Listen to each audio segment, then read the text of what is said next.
wote tumesalia tuko chini shekhe. Nasullaha fanasiyahu. Wallahi kuna mambo ya Allah subhanahu wa ta'ala tumeyatupa tukayasahau, na watu tukaona ndiyo maisha inabidi yende hivyo. Mwenyezi Mungu anatupiga fimbo mgongoni. Ndio tumekuwa hivyo, ndio tumekuwa hivyo. Tamaduni ya mji wetu ibada, tamaduni ya mji wetu ibada, fundi mekanika ibada.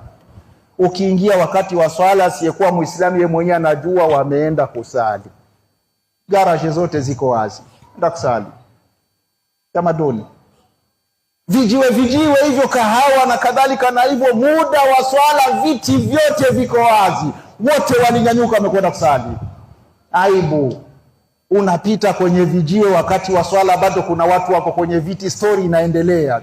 Vijana wa Kiislamu, Muislamu kwa baba, kwa mama, kwa bibi, kwa babu, Muislamu yupo hapo, story inaendelea.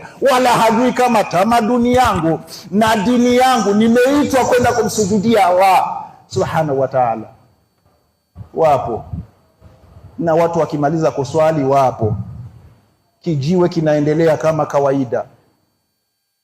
Tusitegemei kheri kwa Allah subhanahu wa ta'ala kwa sura ya namna hii.